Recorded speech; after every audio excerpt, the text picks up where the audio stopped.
My wife cheated on me with our accountant, then falsely claimed I stole $250, $0 from our escrow account. Now she's suing me for half the house and all my savings, and I just found out she's been secretly recording me for months. I never thought I'd be the guy sitting here, writing this story about betrayal and revenge, but life has a way of throwing you into situations you never saw coming. It all started with what seemed like small signs, little things that didn't add up. My wife Lisa had always been a bit of a bitch, but she was also charming and manipulative, so I brushed most of it off. We'd been married for 8 years, and for the most part I thought we had a good life. I worked hard as a project manager. She stayed at home with our 2 kids, and we had a pretty comfortable existence. Or so I thought. But about 3 months ago, things started to feel off. Lisa became more irritable, snapping at me over nothing, and she started staying out later than usual. I noticed her phone was always locked, and she became oddly secretive about her messages. I didn't want to jump to conclusions, but I had this nagging feeling that she was hiding something. Still, I tried to ignore it. I mean, who wants to believe their wife is cheating on them? Then one night I came home early from work because I wasn't feeling great. I figured I'd surprise her, maybe catch her off guard. I walked into the house around 4 p.m., and the first thing I noticed was her car in the driveway, but the curtains were drawn. That was weird because she usually left them open even when she was out. I called her name, but no answer. The house was unusually quiet, and then I heard muffled voices coming from the bedroom. I quietly moved closer, trying not to make a sound, and I peeked inside. What I saw made my stomach drop. There was Lisa, lying on the bed, her dress halfway off, and she was in bed with our accountant, Mark. Mark was a guy I trusted. He had been handling our finances for years, and I never suspected a thing. They looked comfortable, familiar even, and Lisa was laughing, whispering things I couldn't hear. I froze, stunned, watching this scene unfold right in front of me. My mind was racing. How long has this been going on? Was this just a one-time thing, or had they been sneaking around for months? I felt a mix of anger, betrayal, and deep sadness. I wanted to confront her right then, but I knew I needed proof. I backed out slowly, trying to process what I'd just seen. My hands were trembling, and I felt like the ground was shifting beneath my feet. I knew this was a moment that would change everything. I had to figure out what to do next. After I managed to slip out without making a sound, I just stood there in the hallway trying to breathe. My mind was racing so fast I couldn't think straight. I felt like I'd been punched in the gut. How could Lisa do this? After all these years, after everything we built? I was furious but also heartbroken. I never thought she'd cheat on me, especially not with someone I trusted, Mark, the guy who's supposed to be helping us manage our money. I mean, what the hell was I supposed to think now? I went into the guest room and locked the door behind me. I just sat there for a long time, staring at the wall, trying to process what I'd seen. I felt numb, then angry. I kept asking myself how I missed the signs, how I could have been so blind. I thought about all the late nights I worked, all the weekends I sacrificed for her and the kids. And then I thought about the money. We had a decent savings, a few investment accounts, and a big escrow account for our house. Mark had access to all of it, and I suddenly wondered if she'd been lying to me about our finances. I knew I had to confront her, but I also knew I couldn't do it right then. I needed to gather my thoughts, figure out what I was going to say. So I waited until she came home, trying to act normal, pretending I hadn't seen anything. When she finally walked in, she looked tired, stressed, like she'd been running from something. I kept my face neutral, but inside I was boiling. That night I sat her down in the dining room. I told her I knew about her and Mark, that I'd seen them together. Her eyes widened and she immediately started denying everything, saying I was imagining things, that I was paranoid, that Mark was just helping her with some paperwork. She said I was crazy, that I was overreacting, that she loved me and the kids, but I wasn't buying it. I had proof. Hidden messages on her phone, and I'd even found some suspicious bank transactions that didn't add up. Her reaction was classic. She got defensive, started calling me crazy, saying I was accusing her of something I had no proof of. She told me I was ruining our marriage over a stupid misunderstanding. But I knew better. I saw her lying, I saw her sneaking around. And I knew this wasn't just about sex or some fling. This was about betrayal, about her choosing someone else over her family. The emotional toll was brutal. I felt humiliated, betrayed, and deeply hurt. I trusted her with everything. I'd given her my heart, my home, my life. And now it all felt like it was crumbling. I couldn't sleep that night, replaying everything I'd seen and heard. The image of her with Mark haunted me. I felt like I'd been punched in the gut, and I was unsure if I'd ever recover from this. I kept asking myself, how did I get here? Was I blind all these years? Did I ever really know her at all? In the days that followed, I started digging into our finances more. I found that Mark had been accessing our accounts without my knowledge, moving money around, mostly into his own accounts. I also discovered that Lisa had been secretly recording me for months, which just added another layer of betrayal. I felt like I was drowning in lies with no clear way out. The more I uncovered, the more I realized I had to make some serious decisions. I couldn't stay in this kind of chaos, but I also didn't know if I could just walk away without a fight. The pain was overwhelming, but I knew I had to do something. I had to act fast before she took everything: my money, my house, my peace of mind. The next few days were a blur of chaos. I couldn't sleep, couldn't eat, and my mind kept circling back to everything I'd uncovered. Lisa's lies, the recordings, the bank transactions, it all painted a picture of someone I thought I knew but clearly didn't. I started to realize that her betrayal wasn't just about the affair. It was about control and deception on a much larger scale. She was trying to manipulate everything: our money, our home, even me. I felt like I'd been hit by a freight train, but I also knew I couldn't just sit there and take it. I decided I needed to get some legal advice. I found a lawyer who specialized in divorce and financial disputes, and I laid everything out for him: her affair, the secret recordings, the shady bank dealings, and her false accusations about me stealing from the escrow account. I told him I suspected she was planning to take everything I had: half the house, all of my savings, maybe even more. I needed to know my rights, and I needed to start protecting myself. The lawyer told me I had a solid case for divorce, especially given her infidelity and the evidence I had. He also warned me that Lisa might try to manipulate the situation, maybe even try to use the recordings against me. That was a shock. She'd been secretly recording me for months, probably trying to catch me slipping or use it as leverage. I felt sick thinking about how much she'd lied, how much she'd betrayed my trust. It made me furious, but I also knew I had to stay calm and strategic. Meanwhile, Lisa kept up her act, acting like the perfect wife in public, pretending everything was fine. But behind closed doors, I knew she was plotting, trying to spin things her way. She even started filing paperwork to sue me for half the house and all my savings. That was a new level of low, even for her. I couldn't believe she was willing to destroy what little stability we had just to win some kind of twisted battle. I knew I had to fight back, but I also felt exhausted. This was a war I didn't want to fight, but I had no choice. If she was going to take everything from me, I had to make sure I fought for what was rightfully mine. One night, I found out she'd been secretly recording me while I was talking to the lawyer, trying to gather dirt or get evidence to use against me. That was the final straw.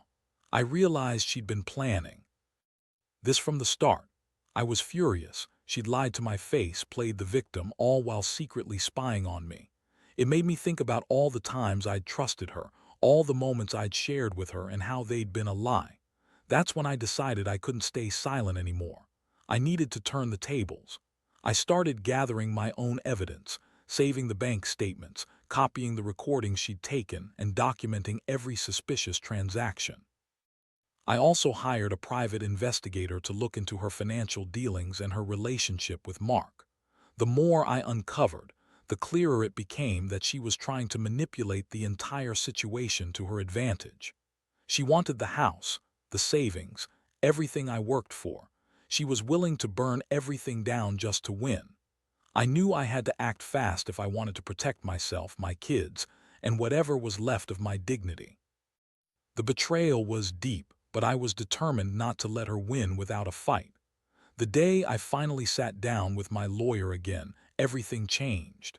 He laid out the legal options clearly: how to file for divorce, how to contest her claims for half the house and my savings, and how to protect myself from her manipulations.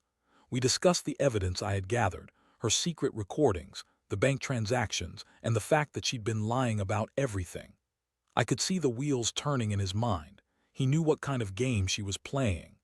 Lisa's lawyers filed a bunch of paperwork, claiming I'd stolen $250, $0 from our escrow account, an outright lie, but she was good at spinning stories. She accused me of all sorts of things, trying to paint me as the bad guy. I knew her game. She wanted to destroy me financially, emotionally, and legally. She thought that by throwing accusations and fake evidence, she could win everything. But I wasn't going down that easy. I had the proof, and I was ready to fight. In the meantime, I started to implement my plan. I transferred some of my savings into accounts she wouldn't have access to, just in case. I also made sure to document every interaction, every lie she told, every attempt she made to manipulate the situation. The recordings she'd made of me. I kept copies, and I was prepared to use them if necessary. I also made copies of her bank transactions, money going to Mark, to other accounts, suspicious payments that she'd tried to hide. I was building a case, not just for the divorce, but for her to be held accountable for her lies and deception. One day, I caught her in a lie that really set me off. She told me she was going to a yoga class, but I found a receipt for a fancy dinner with Mark, paid for in her name, 2 nights before. That was the moment I realized she'd been planning this for a while. She'd been sneaking around, lying, staging her perfect act. I felt like I'd been punched again, but this time I was also motivated. I couldn't let her walk all over me. The most shocking thing came when I discovered she'd been secretly recording me during arguments, conversations, even when I was just talking to the kids. I felt betrayed all over again. I had trusted her, and she'd been spying on me for months. It made me question everything. Was she trying to catch me in something? Was she planning to use those recordings as leverage? I realized she was more manipulative than I'd ever thought, but I also saw her desperation. She knew she was losing control, and she was trying to cover her tracks. Her accusations about me stealing from the escrow account. Turns out she'd been trying to cover her own tracks, funneling money to Mark and hiding it in fake accounts she'd set up. I found evidence of multiple transactions, some of which she tried to delete, but I had copies. I felt a surge of anger. All those years of trust, all those promises, and it was all a lie. I was furious at her, but I also felt a strange sense of clarity. I knew what I had to do now. I wasn't just defending myself. I was fighting for my life, my reputation, and my future. I sat down one night, looking at everything I'd collected, and made a decision. I was going to fight her in every way possible. I wasn't going to let her take my house, my savings, or my dignity. I'd expose her lies, prove her deception, and walk away with what was mine. She thought she could manipulate me into giving up, but I was done playing her game. I was ready, and honestly, I couldn't wait to see her face when everything came crashing down.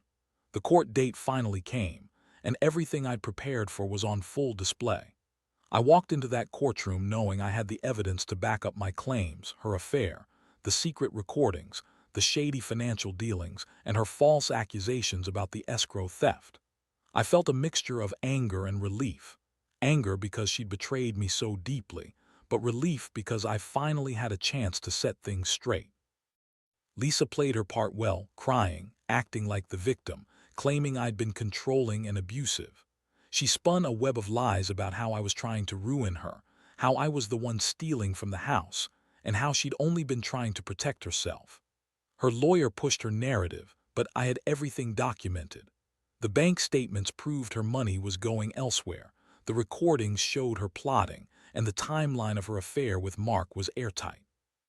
The judge listened carefully, and I could see her weighing everything. I was nervous, but I knew I had the truth on my side. When it was my turn, I laid out everything: the evidence of her affair, the secret recordings, the financial fraud, and her lies. I told the court about how she'd been secretly recording me, trying to catch me in something I hadn't done. I explained how she was trying to manipulate the situation to take everything I worked for, and how her accusations of theft were nothing but a desperate attempt to save her own skin. The courtroom was tense. Lisa's face was pale, her eyes flickering with anger and frustration. When the judge finally spoke, she ruled in my favor. She ordered Lisa to cease her claims on the house and my savings, citing the clear evidence of her deception and infidelity. She also ordered her to pay back the money she'd stolen or hidden, and she warned her about the misuse of recordings and financial fraud. It was a huge relief, like a heavy weight had been lifted off my shoulders. But it wasn't all victory. Lisa didn't take it well. She yelled, called me a liar, and stormed out of the courtroom crying. I just sat there, exhausted but relieved, knowing I'd fought for my right to keep what was mine. I felt a strange sense of closure, but also a deep sadness. I realized that my marriage was truly over and I'd been betrayed in the worst way possible. Still, I was proud of myself for standing up, for fighting back, and for exposing her lies. In the days that followed, I started the process of rebuilding. I filed for divorce and worked with my lawyer to make sure she couldn't manipulate the legal system anymore. I also made sure to secure my finances, change locks, and keep an eye on her movements. I knew she was angry and bitter, but I also knew I had to focus on moving forward. I couldn't let her ruin what little peace I had left. Looking back, I realize how much I've learned about trust, about deception, and about resilience.